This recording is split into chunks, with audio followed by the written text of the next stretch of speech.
What is going on, everybody? Welcome back to another episode of the ABJ Podcast, episode 77 with Jacob Kelley. We'll be bringing in my guest here in a moment. Very excited for this episode. I'm looking to learn more about other lifestyles, other culture, other everything. I don't know the proper terminology. I'm here to learn with you today. It's my first non-wrestling guest in a very long time, so I'm super pumped. Before we get into anything, make sure you check the links below for not only all things ABJ, but my guests, their website, their social medias, how to support, buy their book, which is I'm excited to learn about too. There's a lot going on. And also, this is the first podcast that we're doing that's not live, technically. So I'm doing this now instead of I was doing 3 episodes a week, and it was hard for everyone to keep up. And they're like, listen, we love you, ABJ, but you're putting way too much out at one time. Drop one a week. And so I have a huge backlog. They may be out of order. So if I say things in certain episodes coming up, that may seem like it's because the way they've been recorded and the way I've been releasing them are a little off. But this is the first one that you guys are going to be seeing. If you want to keep seeing them live, or if you want early access, I found a way to do that for you guys. So if you go to the Discord in our links below, you can watch the podcast as they record live in the Discord.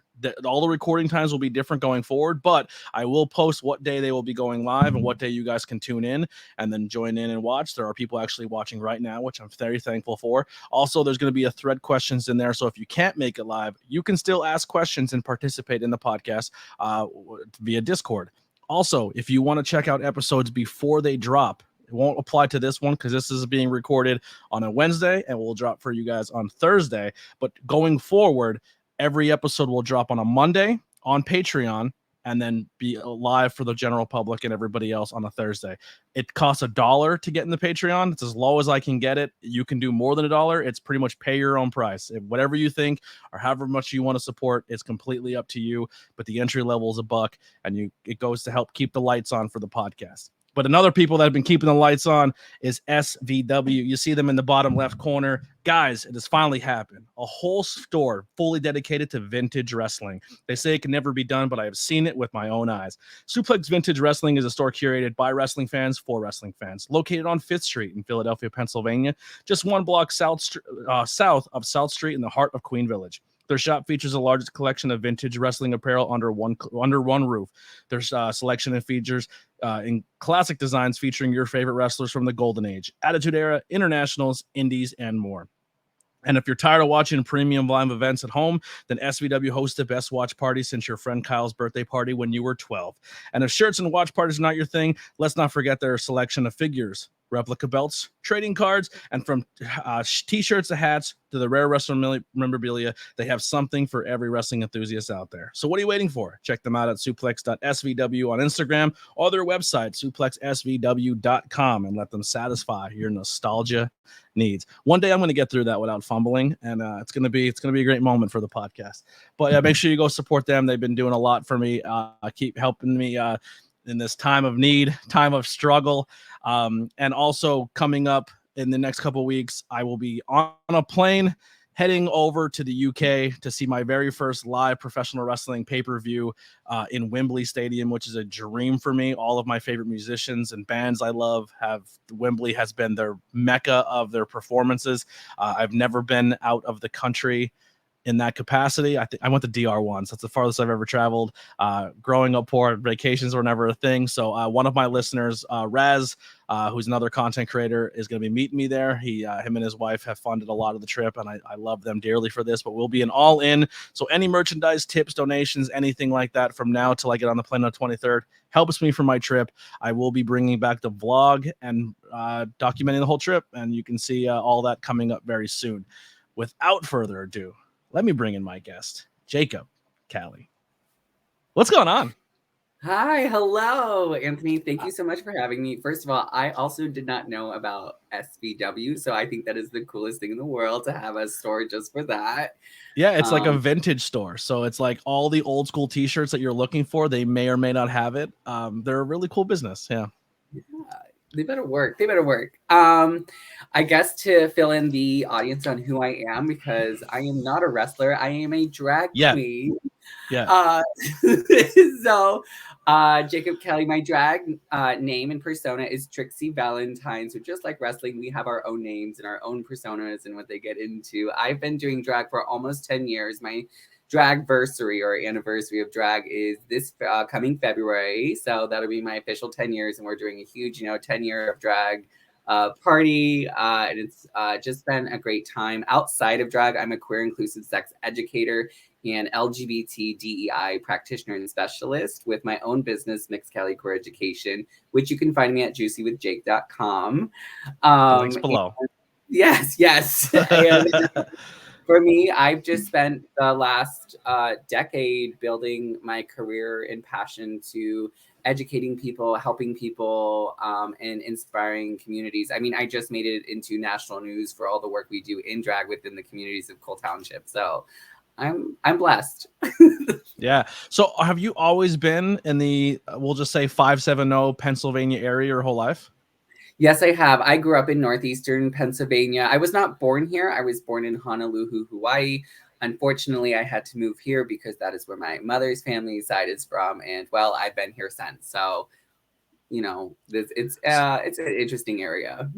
So I love our area. I'm very proud to be a 570. It's all over my stuff, you know what I mean? But I do know where our community falls short and where we definitely need our help. It's one that you can be proud of where you're from, but also know where it needs their help.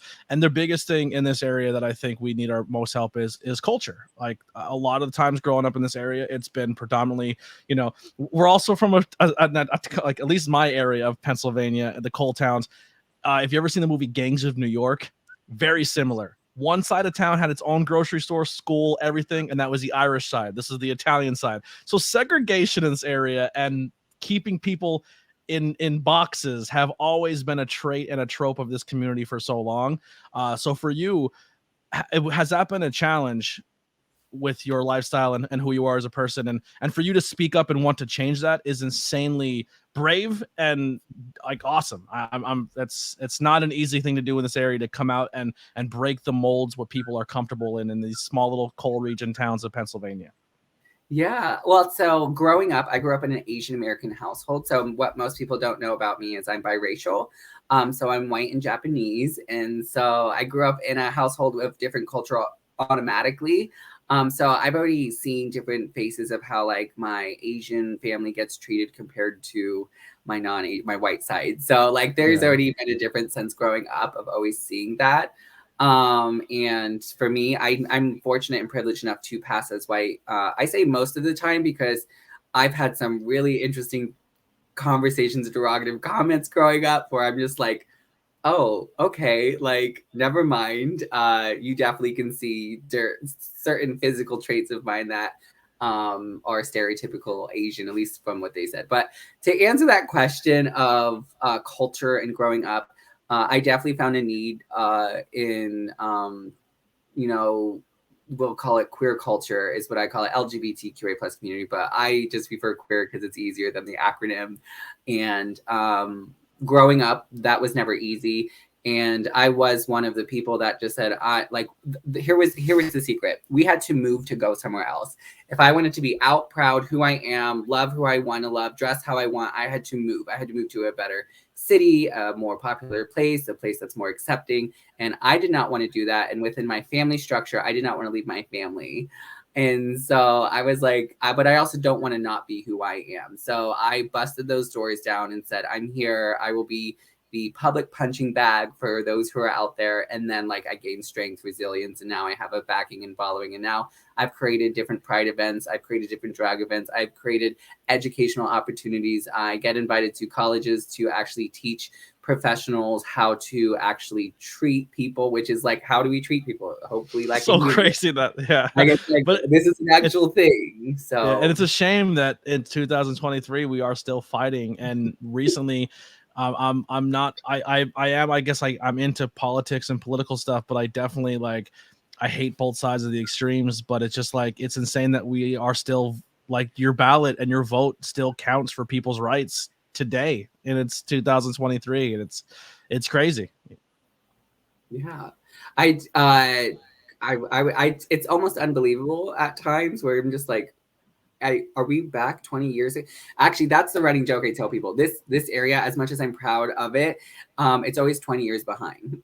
And specifically, and a lot of the work that I do, especially for queer culture. And I will say it's also because it's not taught, right? Like there are ways to not get access to understand, you know, these different areas of sex, gender, sexuality, gender expression. There's also different areas of like when we question things. And as a sex educator, like I always tell people, we're surrounded by sex. And you're like, what does that mean? I was like, relationships, how we communicate, the dialogue and love languages that we have, the way we interpret and embody different things to make ourselves feel better and make other people feel better. That's all sex education. It does not specifically mean intersex. So not intersex, intercourse, right? Yes. So, and there's so many levels to it. So when people open their minds about it, I'm just like, wow, we really see that, like we are diverse, but also like that diversity doesn't always have to impact us. It can just mean like we're neighbors, we're friends, and then how we behave is what the impact is.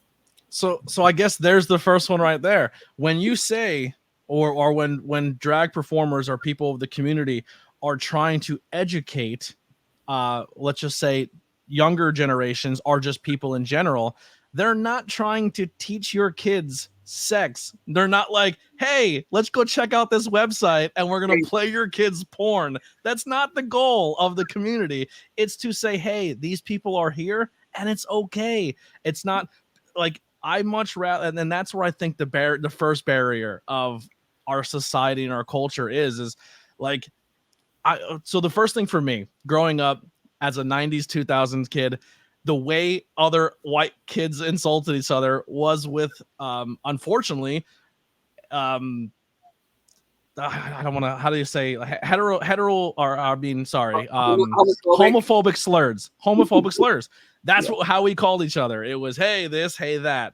And it wasn't until I had my first like job in a factory and I worked with someone who was gay and I said something like, oh, that's this, or I made the joke, and they're like, I don't mind the joke. I get where you're coming from, but do you understand what that can do? And I was like, what do you mean? He goes, for example, it was me, and he wasn't speaking for the community, and he was just speaking from their perspective. And he said, growing up, I was always afraid to come out and be who I was because everything that was associated with those words were demeaning and not good and bad, which put a thing in my brain saying I wouldn't be accepted if I was who I was. And I was like, boom, right there. That was enough. That's all I needed to hear. Because growing up, I always felt like I never accepted. And it was just being normal. Like, I guess you would say like a normal society of that thing. So if words meant something to somebody, just be a little cautious of how you use them. Yeah, I think it takes a place in like what compassion can look like. Especially when we share individual stories with other people, or in these instances of when we have to check someone. At least that's what I call it. When you check someone, you're like, oh, hold up. We got to call in for a minute. And so it's a good experience to kind of help people relate with compassion and then empathy, right? So when we share those stories, it's like, do you want to belong and be accepted here? Well, yes, I do too. We have Maslow's hierarchy of need, which already shows us that it's a need of every human. So in that sense, when we act on compassion and empathy in these areas, specifically when we don't know, or it looks different, or we're uncertain of what it is because we've never seen it before, stop entering it in a place of hate or these biases and start entering it with compassion and empathy. Because as a drag queen, this year's been wild. This is the first year I've ever had protests at my show. I've had hate and death threats online before. That's the norm, but people actually showing up is one of those things that I'm sitting here like, this is wild. You spent your time, instead of buying a ticket to come to the show, to go across the street and protest. That's wild to me. Yeah.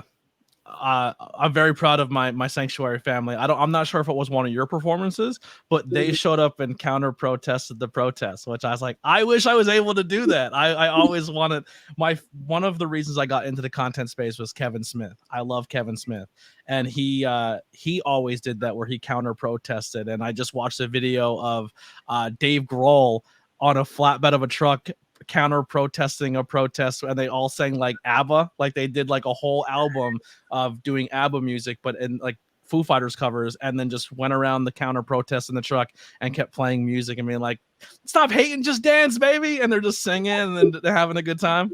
it's I mean, fun. that's allyship. That's allyship. That's support. That's how you know when community has progressed, because we now have like the, even though it's unfortunate we have it, the, you know, anti-protest, or the way to protest in a way that's more celebratory, right? So it's more of a celebratory type way, instead of saying, no, we don't want this. So I was there. It was one of the shows I was at. So I appreciate the Sanctuary for coming out and doing that. And it was just like work. Like it brought a feeling of like someone has our back and we don't have to constantly be fighting ourselves.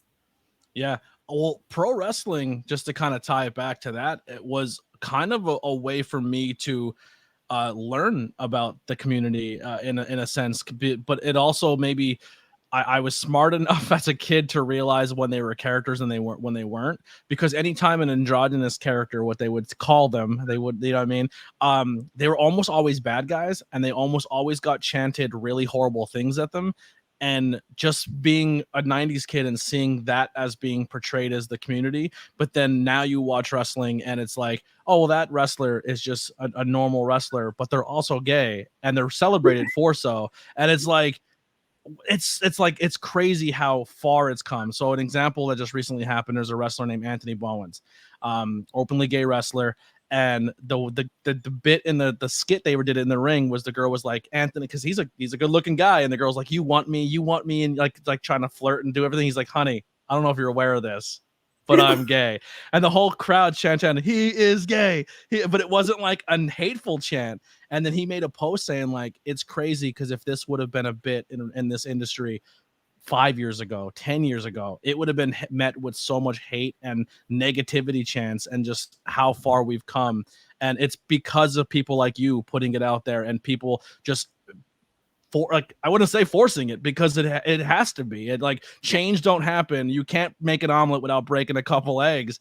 Of that happening, and people being like, it's not that big of a deal. We should stop treating it as such. I love that, first of all. And I also relate to the growing up of what characters we had to have us as representations. And so I've actually watched wrestling back in the day. I don't watch it now of what today is. So unfortunately, I don't really know what today is. I apologize, but I actually enjoy wrestling. So it's anytime anyone's like, you want to go watch it, I will always say yes, because I always enjoy the, you know, the acting of it. I also just enjoy people throwing each other. Like, that's fun to watch. Hate to say it. But so you know, I can relate to what characters, when like, even if I had to think about what characters, I had two characters I really liked. Either I wanted them to be with them, as in like, you know, you look good.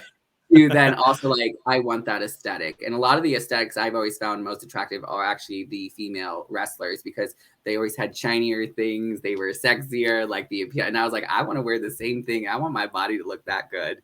So there was who were your wrestlers? Yeah.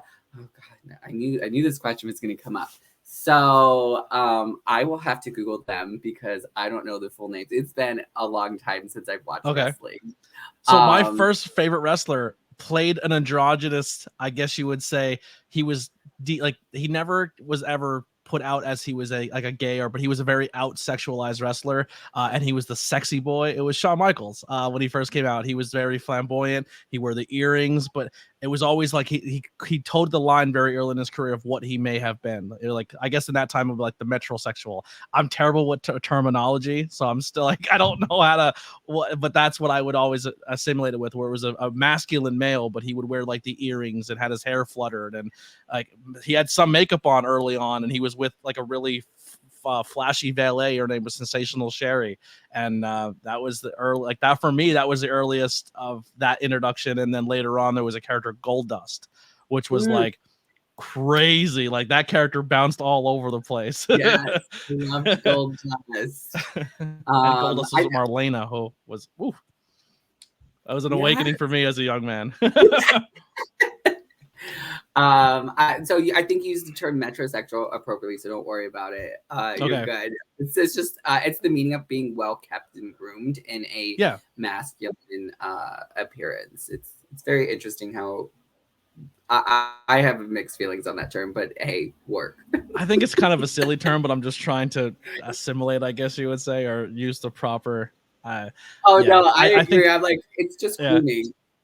yeah, it's taking care of Good yourself a little hygiene. bit, like combing your hair. You Right. know what I mean? Oh, you're so metrosexual. I'm like, because I washed today. Like, I don't have grime under my nails. Like, I Right. lotion my skin.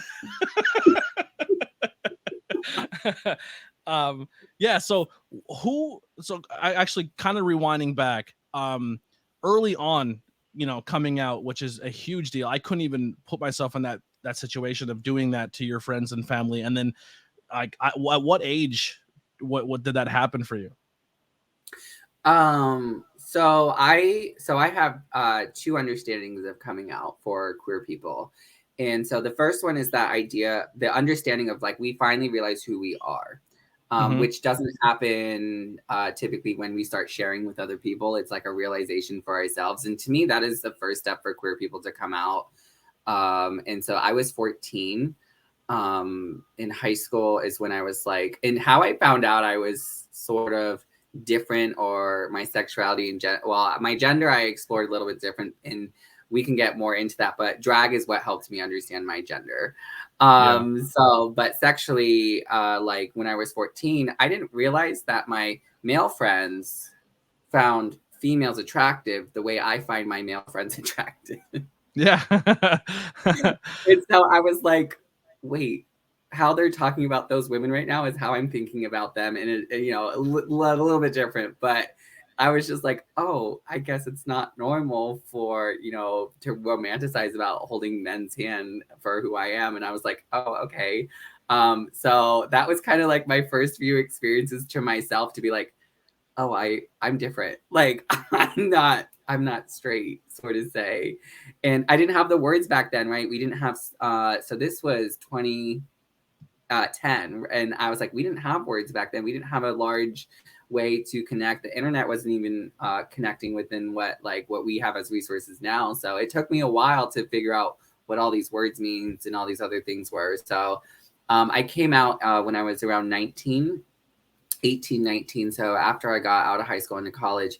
And one of my biggest rules for me was I never wanted making coming out a big deal. Like I was like, I shouldn't have to make who I'm in love with and who I'm attracted to this biggest thing in my life. And now I have a career based off of helping others. So it's great. Yeah. But I was with my best friend and I just said, I like men. Like we were just driving to the mall and I was like, I like men.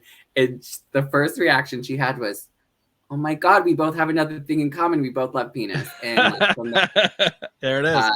I guess for me, it's scary to like think of being 14. And that's another thing I think that's a big barrier when people try to demonize this is like, they're like, that's too young for kids to be learning that. I'm like, no, it's not. Like I remember being a kid and being like at that age being like, that's what I'm into. That's my thing. You know what I mean? Did I explore it sexually? No, but I knew where my wires were crossed and what I was into. And like, that's attractive to me. That's doing something for me. So I don't think it's too early for a kid to learn that at that age. But the thing is for me is like, I couldn't imagine having to like mask or hide that because I don't want people to be like, oh, well, that's what you're into. I'm not comfortable being around you. You're going to think like, no, calm down. Don't flatter yourself maybe. But like, you have to hide who you are for most of your childhood and most of your high school and most of those years where that's so predominant. And it's like, we act as a society where it's not that big of a deal. But if you watch pop culture or movies or any of that, where people call it now woke, look at The Breakfast Club. Look at every movie of the 80s of Pretty in Pink. And that was all, that's real life. That's not movies. That's kids being kids and find out who they are, whether it be as a person, personality-wise, sexuality, all of that. And for them to now say that that's never been a thing for at all is insane for me to think about as a pop culture person. But like, the fact that you said you waited till you were out of high school and stuff, like, to me, that's kind of sad that you had to hide that most of your life. And if a kid can now be open and be accepted, that's beautiful, because it's got to suck being not who you are for such a long period of time until you're at a place of comfort where you feel like it's okay to do so. And yeah, that's essentially why I asked that question, because like, it hurts my heart for you that you had to hide for so long because because of the way our society was. Thank you. It's interesting to always hear that side, mostly because I never expected it to be like people to actually feel concerned. But then I also understand the concerning feeling, but maybe it's just because I live it. However, I definitely, like, my motto for me and my business in life is like, I'm doing what I'm doing because I want to be the person I needed when I was growing up. And who I needed was someone to say, like, it is okay to be different. Yes, this is normal. Yes, should be allowed. Yes, there's nothing wrong with you. Like, one of my biggest issues is when people tell me my like LGBTQA queerness is a political thing. I was like, this isn't I'm just existing. It's a social issue. We just want to live as me and be respected equally the way other people do. And when people are challenged that, it's such a frustrating feeling because it's like, why am I fighting to exist? Why, like, you get to go to your closet, pick out, wear whatever you want. I should have the same equal opportunity and have, like, walk into society with no issues. I mean, I might get stared at because I know I look good, but it should be because I'm looking good, not because you're uncomfortable. Well, let's real quick. Let's talk about looking good. You're killing this. You know what I'm saying? You're killing that shit. The last time I seen a suit rock that hard was Panic at the Disco's music's what was it? I don't remember the name of the song. I literally blanked, but I chimed in. Have you people ever heard of the whole thing? With the white gloves, killing the game. Who were inspirations? So I asked like how you got into your industry normally in this podcast of the earliest memories of falling in love with your business and stuff, but it's a little different for this. But who were beacons of light or hope for you growing up of saying that's what I can be, maybe on a pop culture level or anything, to be like, this is what I want to be able to be that person and it's okay. So who were some of your influences? I would say, well, my number one influences was actually Katy Perry. I really loved her music. I still do. I'm a huge fan. And she was so creative and different at the time when she had her second album come out, Teenage Dream. So that was around 2010, 2011. So around the time actually started coming out. And it was when I watched her music video for Firework. It was the first scene where I watched two men kiss each other, like, on TV. In a music video, and like the song itself is one of my favorites. It's absolutely beautiful. But what I remember sitting in high school, because we used to sit in the cafeteria and they had playing different things in the morning, and that was the scene that played. And I don't think anyone realized it was on, but I did. And when I watched it, I'm just like, is this real? Like, did those two and everyone?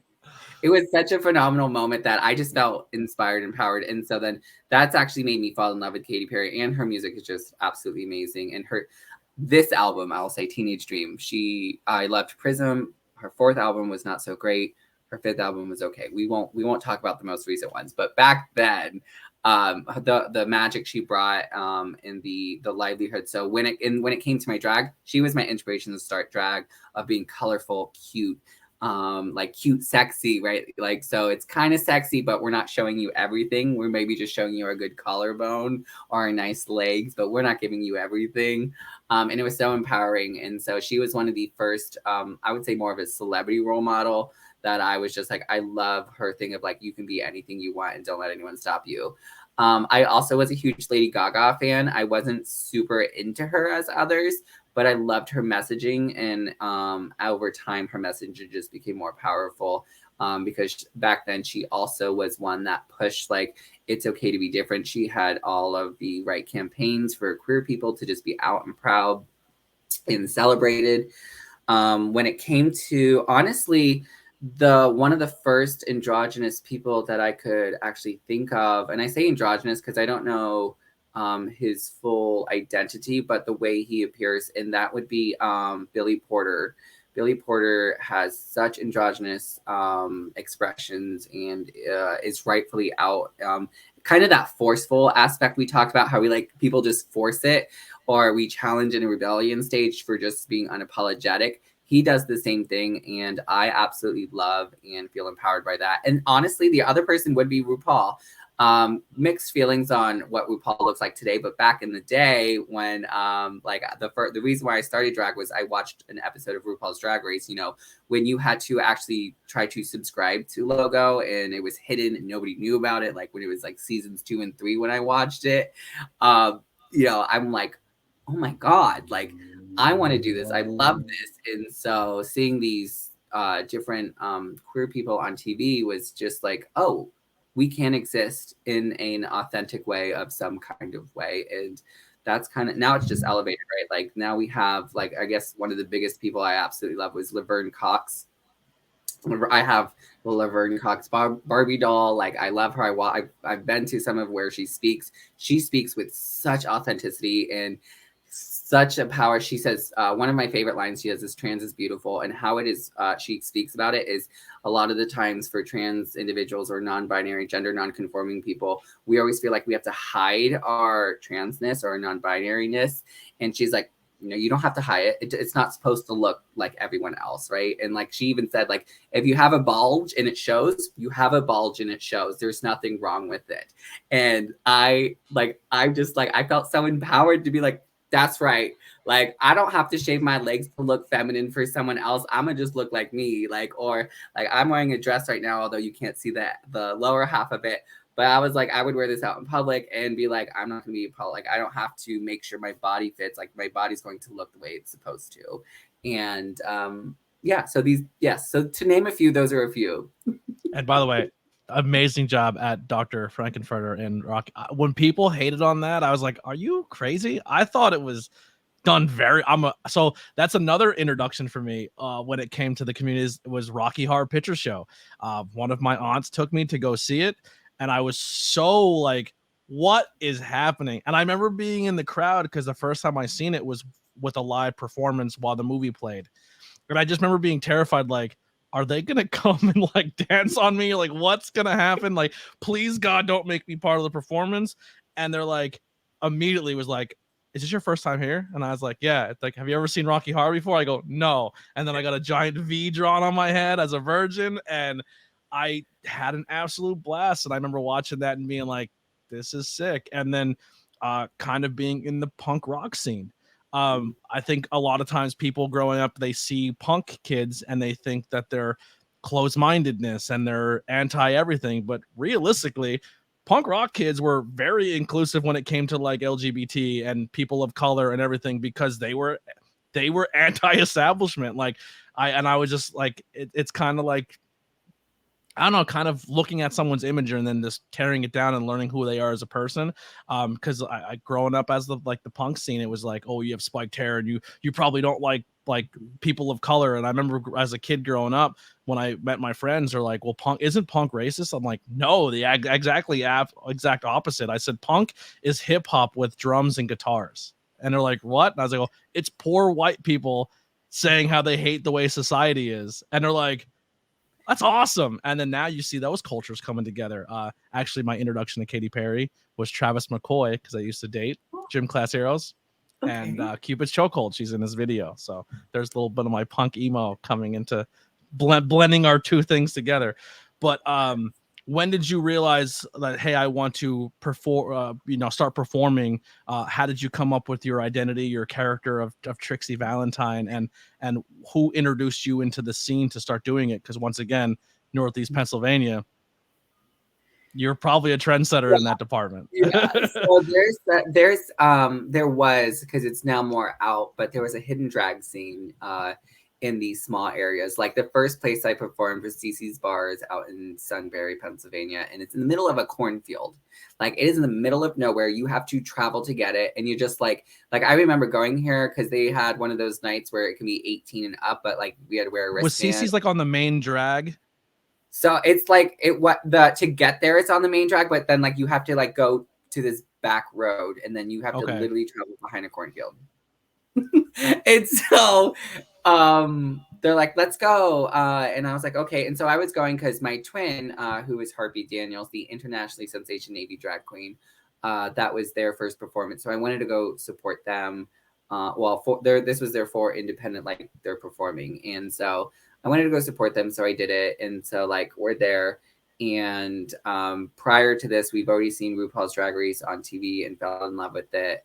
And, we're going. And I remember watching this beautiful queen named Tequila Daniels, who's now my drag mother, come out into the stage.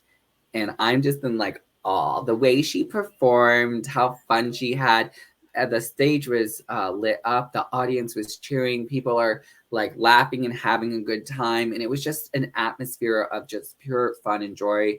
You kind of forgot about the world around you just for a second. And so that's how I fell in love with the artistry of drag in person and seeing it. And then I, of course, watched my twin perform. My twin is one of my biggest idols in life because they started drag about a year before me. And then I started drag a year after. And I just am at all to know like my starting ground was because me and my twin have like yin and yang type energy. So we push on each other to help each other's grow, or I don't like saying we lift each other up to help each other grow. So like when one gets higher, we bring the next one up and then vice versa. And so in this aspect, my twin was a big part of like helping me teach me to start to do makeup and things like that. And then get me connected to other people who could teach me to do it a little bit better. And I just grew from there in 2014. So it was 2014 and just grew. And so for me, I've always been a performer. So I did geek belly dancing. So I was into cosplay. And I traveled to East Coast with a belly dance group called Antipode. And we did skits and performances. So I'm used to that. I did color guard and marching band and theater in college and high school. And so I've always been a performer. But drag was its own separate entity. And so I just said, I'm going to do it. And I entered a amateur competition. And how I came up with my name, and it's awful. It's not anything spectacular, but I wanted a name that wasn't like weirdly associated. So I didn't want one of those names that have a pun with it. I wanted a name when you said it, it made you think America's Sweetheart. So that's exactly what I get out of it. Thank you. So I was like Trixie with a Y. And so I liked the way it rolled off the tongue. And I was like, but it also wasn't a common name, like for an average name. And I was like, I like it. And then Valentine was because I started 2 days after Valentine. And when I said it together, the way your mouth just feels after saying it is the reason why it's now Trixie Valentine. Because people will intentionally say the full name now. Trixie Valentine, when I first heard it and seen it and anything, I feel like Trixie Valentine should be on a bomb during World War II as a pinup girl. You know what I mean? Like that's the vibe. Like American Pie, World War II, do it for the boys type deal. That's what I get when I hear the name Trixie Valentine. Yes, good. Because that's what because I just wore like the one outfit I just wore was a white a white polka dotted red dress. Yeah. And people like, you look so good. And I was like, that's because those are my roots. Those type of dresses is what I used to wear to know like you look like I look like a 50s housewife, but at the same time, I can look up the pinup girl on page 3. Yes. That's exactly the vibe I get for the name. For you, the first time, presenting as Trixie, or even just in general in your personal life, or wearing makeup, what were your emotions like? Was there fear? Was there confidence? Like the first time doing that? Wearing makeup in public took me such a long time. So in drag, it was okay because it felt like a mask, right? Mm-hmm. We're a different person, but drag gave me confidence to start wearing makeup as me to certain events that empowered me. But the goal was to always look pretty. So my goal was to always practice makeup to the point that I look pretty. Now I know I look stunning. So, and no one can tell me any different. Listen, I need you to keep fighting that fight because I feel like I was born in the wrong era. I want 80s hair metal to come back in a way, just so I have an excuse to wear a guy liner. You know what I mean? Like Yes, absolutely. I'm gonna sneak it in Halloween one year, but realistically, if I could rock a little bit, I would do it. I mean, I'd say be the trailblazer, but there's certain times when you can't bring back certain decade trends. Unfortunately, you have to have the right time and moment. So find your moment and then do it, and then just make it a thing after.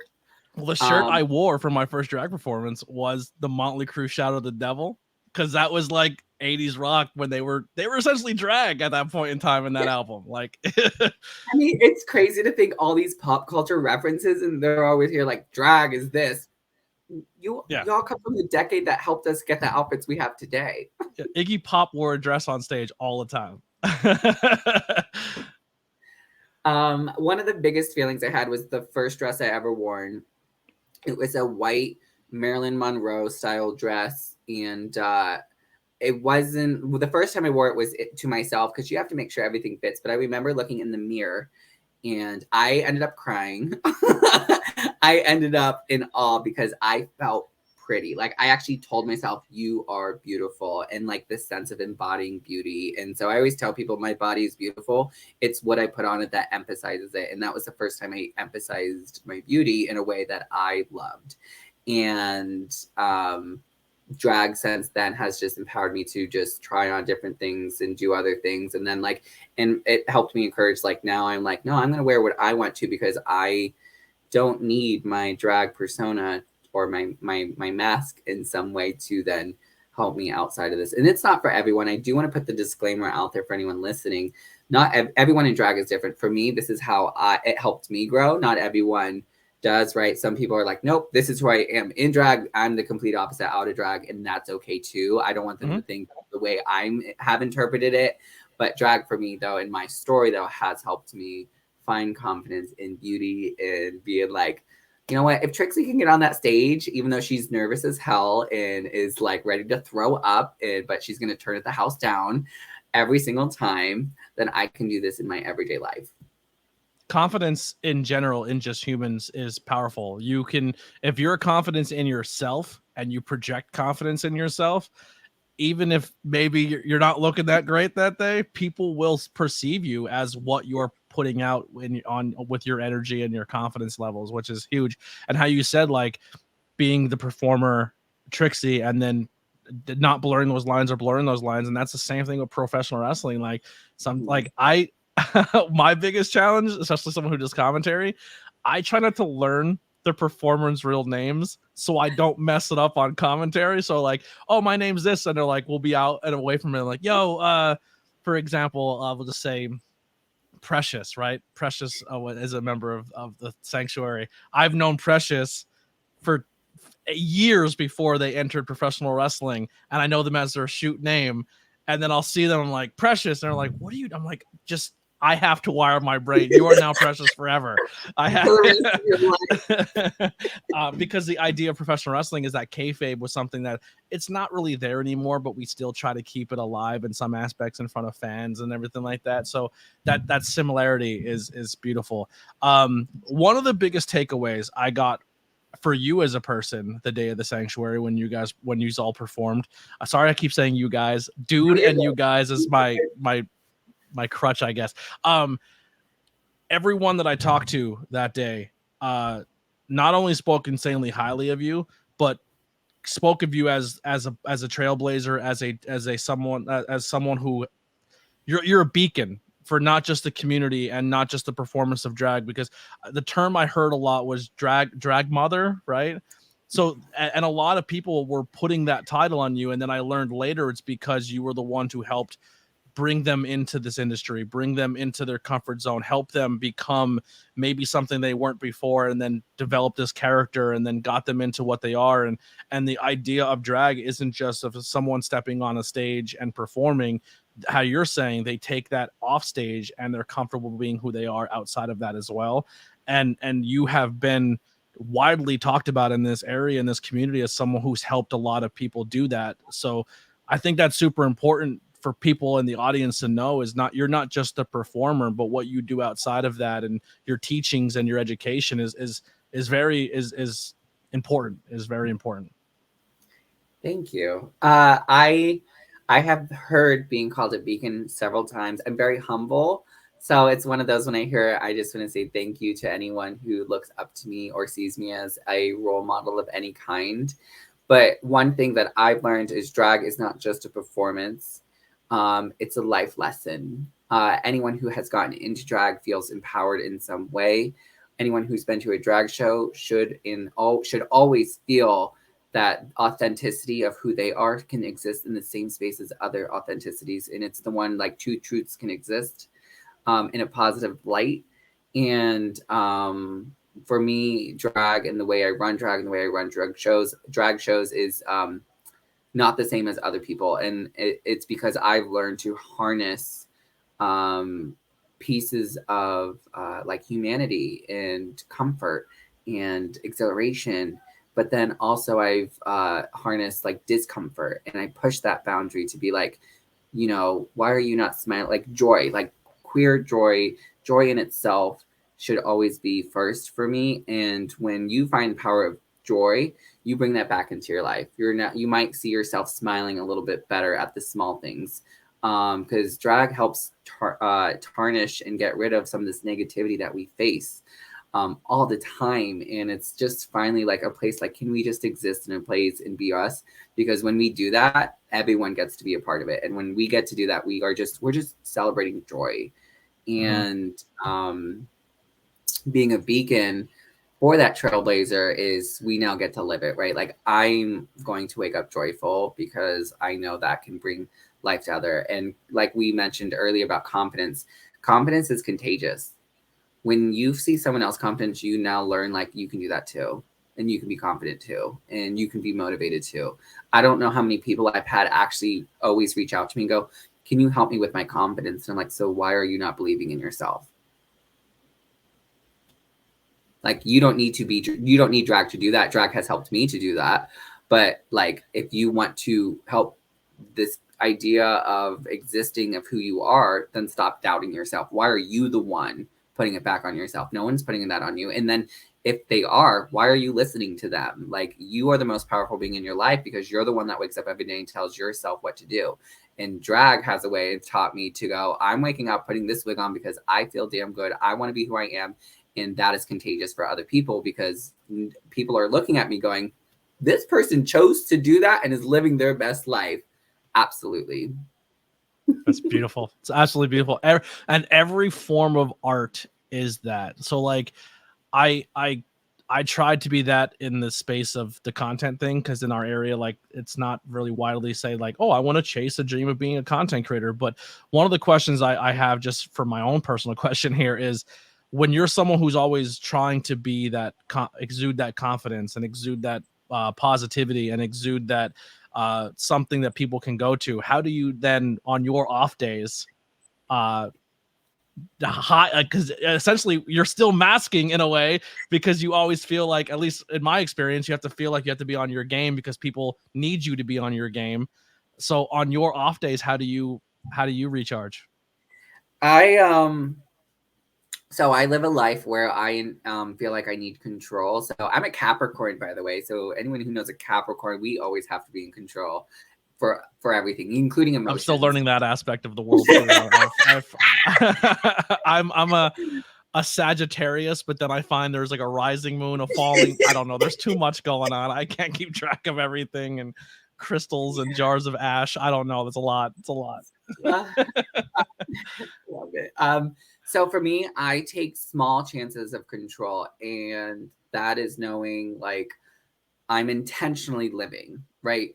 And when you intentionally live, you are intentionally wanting to thrive, not just survive. You are, planning out what you need to plan out, and it doesn't have to look the same every day. That's the one thing I tell people. Like, when I tell people like, you have a list every day, I do, and I hope to fill out that list every single day. And that list is, brushing my teeth, taking a shower, walking, eating, telling 3 things I love about myself, whether that is physical or any other type of thing. I have things set around my house that remind me of the successes I have, while at the same time I have things around my house that remind me of what I overcame in those challenges. And they're subtle and it's simple, but it helps bring peace to me. And one of the best things I tell people is learn to sit with yourself. And I mean in silence. Like, spend 10 minutes a day. Start with maybe 5 if you're not used to it, and just sit with you. Don't use your phone. Don't put music on the background. Just sit there. And when some people I've learned, and it's hard, they get uncomfortable because they haven't learned that they can just sit with themselves. They don't need all this other stuff. And yes, your thoughts can run wild too. Like, it's not meditation. You're not just sitting there with your eyes closed or you're zoning out. You are straight just sitting there. You can look at things, that's fine, but like, just sit there. Don't do anything. And eventually, once you can become comfortable sitting there by yourself, then everything else around you becomes easier, because then you become easier with sitting with other people, sitting in discomfort, sitting with you, processing your feelings and emotions, sitting there when you are at your highest to then when you're at your lowest. And when I'm at my lowest, it sounds easier than what it said, but you do also need support. I have friends that I can contact and call. I have a playlist that I will play, because I'm one of those people. If I'm feeling sad, I don't need happy music. I need that music that's going to help me cry. Yeah. Because after I'm done crying, I'll feel better. And I listen to sad songs when I'm happy to remind myself. Like, I don't. I'm the Weezer song. All my favorite songs are slow and sad. Like that. That helps me when I'm in a good mood to listen to. Like, I don't know. I'm so backwards. And, hey, if it works for you, it works for you. Yeah. So I want to pull the curtain back a little bit. In the wrestling term, we call it breaking kayfabe. I'm not sure what the terminology is in the drag, but there's a few different. I'm gonna describe them the best I can, and if there's a terminology or a reason for it, learned at your performance, there's drag queens and drag kings. So that's a drag queen is when someone presents female, and then drag king is when someone presents male. Yeah. At your show, you have a drag king, correct? Huh? No offense, Trixie Valentine and everyone who performed that night. The drag, I don't remember everyone's names. I do apologize. That would be, so you're thinking of Xander Valentine, my drag son. Xander stole the goddamn show every time. Take Me to Church in the Sanctuary. I love that song already, but as a pop is a cheer. I get in professional wrestling. I loved it. When someone's wig comes off or their hair comes off, I guess that got a big reaction. Is there a terminology for that, or is that just a mistake that you just roll with? Yo, when you lose your wig, you lose your wig. If you intentionally take it off, so we typically like to think they're wig reveals, but if you don't have another wig underneath, it's not a reveal. Okay. You just lose your wig. I think the terms of endearment is like gagged, right? So like when we're gagged by something, it could be good or bad, but typically it's like you're gooped, you're gagged, you're like, wow, I was not expecting that. Like you're speechless. And then like the feeling of like work. When I tell someone she better work, it means they're putting in the effort on the stage. So that's a lot of the times we get that feeling of like, you're doing the thing, he's up on the stage, he's working, like, and you get that hype feeling because you know they're doing everything in their power to give you a performance that you just want. Like you just are encouraging them to do more. I'm trying to think of other things. Another one here is we call them bumps in wrestling, is when you take a fall or you drop down to the ground. The way they do it and use either a drop split or you just ragdoll. Right, so it's their death drops. Although the one thing about that stage was we could do anything and not really be hurt, which was the best thing in the world. We loved you were it. cashing in on it that night. It was so much. I just did a death drop at a different Pride event, and I was like, do I have the strength to do this? Yes, and I did it. But on your stage, I was like, I don't need the strength to do it. I know I'm going to be okay as long as my body can at least fall backwards in a graceful thing. And so we had a moment. So those were death drops, splits, tumbles. We did it all. And then like the performance value of so yours was an interesting show. You had a rare show and everyone needs to come to, because they don't exist, or if they exist, they're not in this area.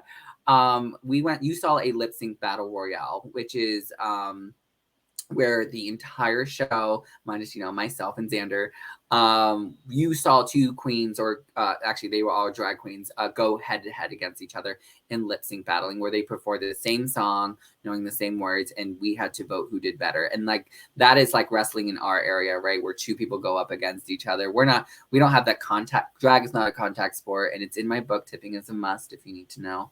But drag is not about contact. It's about who can bring that who can give a song. When you look at them, you're like, they did better. And you're like, what did they do? They better at lip syncing. You felt the song, you felt the energy. You felt like they were singing it. You felt like they were the ones bringing you the power and the emotion to what the song was supposed to give. And that is a rare moment for you. So I have to say you came to a good show, because I was standing back there with you and I wasn't sure what to expect. It was my first time watching a lip sync battle. Typically I'm part of them. So when I watched it, I was like, this is everything. Like the queens going head to head gave you everything you ever wanted. And so I thought it was a fabulous show. I have a question, but I don't want to cause any drama. But that competition seemed to get a little, like, people took it serious, we'll say. I definitely felt that energy. One of my best Judies, two of my best Judies were on that stage, and one of them apologized to me a few weeks later. They're like, I'm so sorry. I didn't mean to get that. I just didn't expect to be so competitive. And I was like, no, I get it. Like, it got like real competitive. Yeah. I loved it. And then my best Judy, who was the one who got second, Ariana Autumns, I looked at her and said, how dare you not know the words to It's Raining Men? It is like the gay anthem of every gay person should know. And so she goes, but she literally goes, but I was in it. I was in it to win it. And I was like, you were. And so she wasn't upset that she didn't win. However, like, she felt that energy of like, I let myself down in this competition. And like those two, Phoebe and Ariana, are one of my best sisters, and it was a moment. Like, so I thought there was 3 clear front runners in the competition. I'll say everybody was fantastic. I think the finals should have been 2 other people, but the person who won deserved to win it all. Can I know who the people were? I think the one that got upset, took it really, really personal, should have been in the finals. Okay. But I thought the people who are in the finals were both extremely talented. But I think at the end of the day, it wouldn't have mattered, because the person who won should have won the whole thing. Yeah, I would say there's a strategy behind it, though. The one who won, I said, you did a really good strategy. Like, who you got picked or how the song you selected was definitely good strategy on their part. And I think they mixed up the performance, the facial expressions, and the movement more than anyone else. So like the girl, the performer who was in the finals was, I would say, the most like, she had the visuals down. She was the most like the prettiest queen of, because I think you even said in the thing, you're not just voting for a face, people, you're voting for a performance. And she presented more physical, like, features and face expressions, and just like owning it in the confidence. But the person who took it really, really, really seriously was doing that as well as the performing aspect, and put a lot into their performance, like their falls and their drops and everything like that. I actually was backstage when they were talking, and the one person was like, yeah, I'm in the finals. That's just how this is going down. Like, they took it that seriously. And then when they weren't, I like kind of gauged. I was like, oh, they're legit. They're hot right now. Like, they're I was like, I think the first question I asked you is this shoot? Like, so in wrestling, shoot means, is this like legit, or is it worked? Like, and I remember you saying like, no, we're going to 100% have a competition and see who wins. And then you had to enter into the competition, and you're like, all right, so that one was fake. Yeah. Well, we were supposed to have 8 people, 3 people dropped out. And so I had to step in and fill in. So that one girl, she got lucky. I even told her when we were walking back, I was like, I'm not going easy on you, because it's not my reputation. It's going to be my reputation on the line. However, you will make it into the file. So try your best and do your best. And so when we went for it, I had a good time. And I know I ate. And when we say we ate, like, you ate and left no crumbs. Like, you served it up and no one could say anything different. You had the biggest wardrobe malfunction? Yeah. I tell you, we watched everything came off. Everything fell off. My wig came off. My leotard snapped. It started sliding up. I was just like, I can't. And I didn't know when I perform and I'm in the zone, like, I get very competitive too. So when I saw my wig, I was like, oh no, the wig's coming. We're throwing the wig. I'm going. And then after the performance, someone's like, your thing came unsnapped. I'm like, no, it didn't. And I'm looking down, like, oh. Yep. Yes, it did. You all saw my goodies. You saw everything. um, how many performers that were unable to make it that day then went back and seen the footage and everything and was like, why did I miss that show? They had not told me. So actually no, one of them out of the three, one of them did message me. She goes, I am so sorry. No, she had a legit reason. She's going to be back for this next one. The next one's actually going to be September 29th. So she's like, I want to be in it. And I was like, okay, just I know her certain she has a situation that I was like, just get yourself under control. Make yourself very healthy and well-being, and I will put you in the show. And so she'll be back, and I can't wait to have her because she's great. She's a good performer. I've performed with her several times, and every time I watch her, like she's a good queen that gives you sex appeal in like a fierce way. She also is very good with characterization. So when she has a character in mind, she's good at portraying that character, which is one of the key elements if you're performing drag and you don't know how or what to do. Think of a character and then idolize that character, and you will easily get through a show. I love that. Because that's usually the sanctuary bug, as people say, well, I'm not going there, I'm not doing this. And then they see the footage afterwards and they go, all right, how do I get involved in this? That was the most magical thing I've ever seen. I hope, and I don't hope, I know it's going to be a thing. Sanctuary, not only the top stunt studio for your wrestling or non-wrestling stunt fighting, but after that one drag show that happened that night, I think everybody in attendance and the people who were working and the people who are part of the stunts fighting, everyone's like, how can we keep this as a regular thing? We're not one to toot our own horns at the Sanctuary, but we know how special our building is, and we want more art to open up and do more there. And we just try to be as welcoming as possible. But I just felt like that building was made for stunt fighting and drag shows, and I hope we can keep that bond and that way to form the arts together as a thing. It was a great time. I had an absolute blast at my first drag show, and seeing a special performance of a legit competition and seeing all the highs and lows of everything.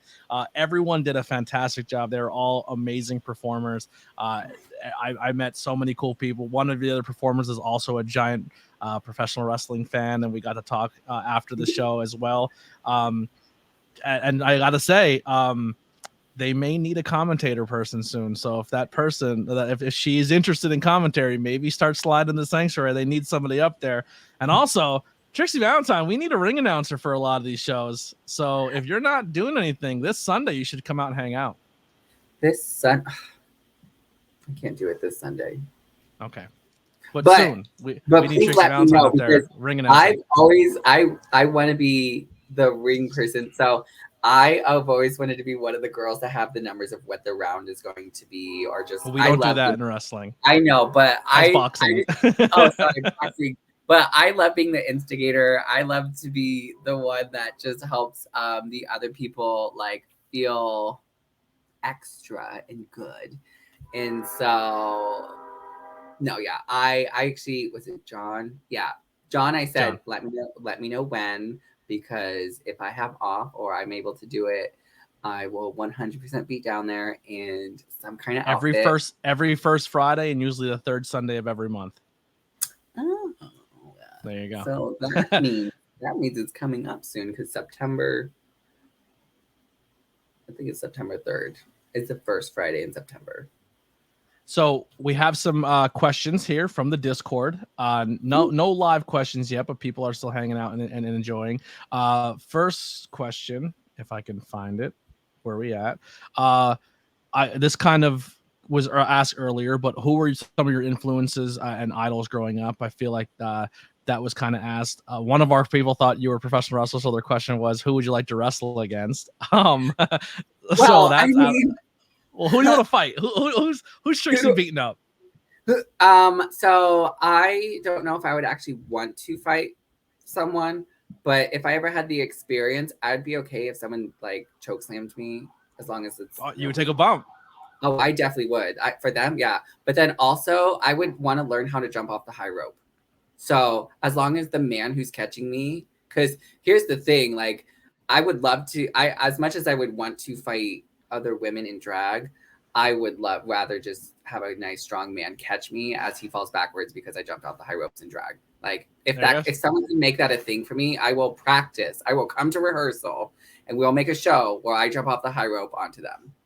I'm sure there's plenty of people who would be willing to take a splash off the top from Trixie Valentine. I think that would be hilarious. Yeah. Another question here: what advice would you give someone who maybe question their sexuality / or their preference? So my first thing is embrace it. If anyone's feeling like or questioning their sexuality or gender, always embrace it, because when we start rejecting or putting away, we start going into a place of negativity or insecurity, and we don't need that. We need to be like, you know what if I am? What does that feel like? Why is that?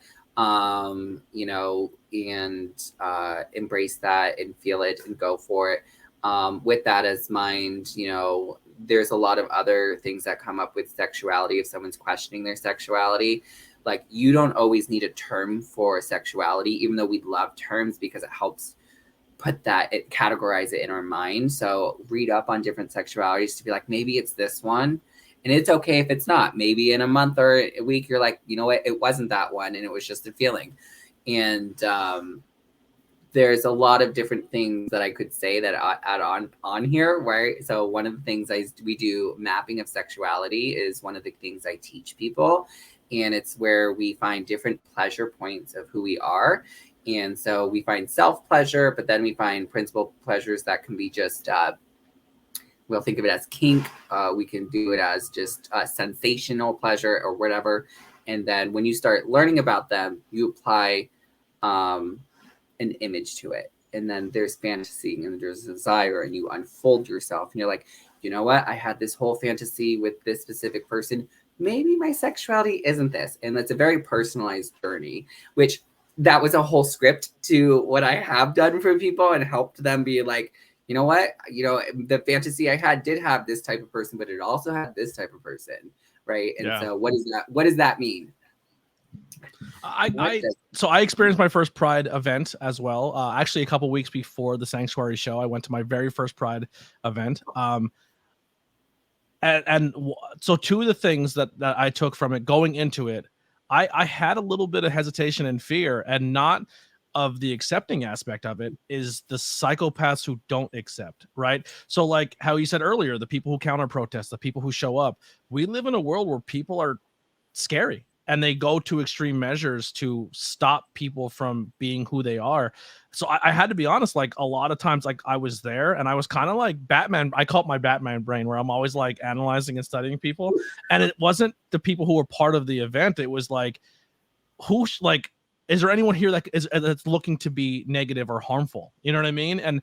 And that's just coming from someone who is just an ally of the community. I can't imagine the fear of waking up that day and being like, yo, I'm going to a spot where I'm going to be absolutely accepted for who I am, but also have the fear of, is anyone there going to harm us? You know what I mean? Like, I hate to even put that thought process into such a magical, loving place, but like, we live in a world where people are fucking terrifying, you know? I have the motto, or this is only for me. I don't always encourage to follow. Like, this is one of those role model aspects of only don't follow it, but if you want to, like, understand the consequences that come. But my motto is like, I'd rather die happy. Like, I've had so many times when I've had that fearful moment, like, you know, if today's the day I go out, I'm gonna look good. My lipstick's gonna be on, my wig's gonna be snatched, and I know I'm gonna be fierce. And that front cover photo of me better do me justice. Which is a way to think about it that some people find humor for it, which as a queer person, we use awful humor to overcome trauma, which we did talk about earlier today. But I lean heavily in my dark humor. Right. For me, like, that's a real thought for me. I've had people go, don't go. And I go, I'm going because I want people to know I'm standing up above that hate. And if something does happen to me, it doesn't mean we backstep. It means we fall forward. Why did this happen? And I guess that's the idea of, let's just say what it is terrorism, right? So the idea of terrorism is to make you not want to feel comfortable or do what you want to do, because the idea of you could be harmed doing it, right? It sucks that we have those like fears in our brain, but that's the best way to overcome it, is just kind of hey, it's like, just go. You know what I mean? At the end of the day, just go. The other question I have, and I hope that this is one of those heterosexual white males walking on eggshells, not wanting to say the wrong thing, but asking a question to learn is, I try to view everything from both sides, right? So politically spectrum or just socialize, or people that say is like, drag is this or that, or the LGBT is this, or pride events are this, or, maybe too much nudity or exposure at these things and there's kids involved. That I didn't really have any issues with that. Any issues in general, but one of the things I did see that I wanted to present or ask a question for you in this, because I feel like you're one of the better people to answer it, is when LGBT pride events also turn into like where people show up with their kink as well. I'm not calling out any group of people or certain things. I know what you mean. Yes. So what's specifically the question? How do you merge the two, or how to make everyone feel inclusive, but also be like, hey, like it is about love and not so much about what you're into inside your bedroom as well, if that makes sense. Yeah. So how I answer this for anyone is that might not be your pride. Right. So one of the things we've learned is we don't have to be a part of everything. And so there are certain prides, these are more high volume in cities, where kink or more of a sexual performance of expression is out forward facing in that pride. And that just might not be for your pride, because one of the things I tell people is that's still part of our community. The kink community and Leatherman's community helped us back in the day, specifically the 80s, when the AIDS epidemic was there. They were the ones providing sanctuary. They were the ones going out face forward in some of these rebellion acts to be like, our sex, our sexuality, and who we are with should not be any different than anyone else's others. And when I say any different, I mean like it should not be hated on, because it is not what it is. And the other part to it is we did not put that uncomfortability onto other people. Straight people did. Straight people demonized who we were. And so I challenge when people have those biases, why is it making you uncomfortable? The other part to that is like when we always term it with family friendly, I was like, that just might need to be for your family. I hate the idea of when we say something is family friendly. It's why I've been changing the wording and saying family friendly. It's all ages, right? Yeah. Because with all ages, there is a pattern and structure we need to do for all ages. That's why we have G-rated, PG-rated, PG-13, like those is what all ages is. When we say family friendly, or for all families, like who's family? And so specifically for this kink conversation, if it's at that pride and you're uncomfortable, that just might not be your pride, is what I tell people. I love that. That's a great way to, pride. Like, that's fine. Like what they're doing is nothing. There's nothing wrong for it. It's high sexual, it's high volumed. You're a little uncomfortable. Ask yourself why. But at the same time, I've been there. Like I've been at scenes where I'm just like, this ain't for me and I don't need to be here. And I'm removing myself. I don't need them to remove out of me, because then that's entitlement.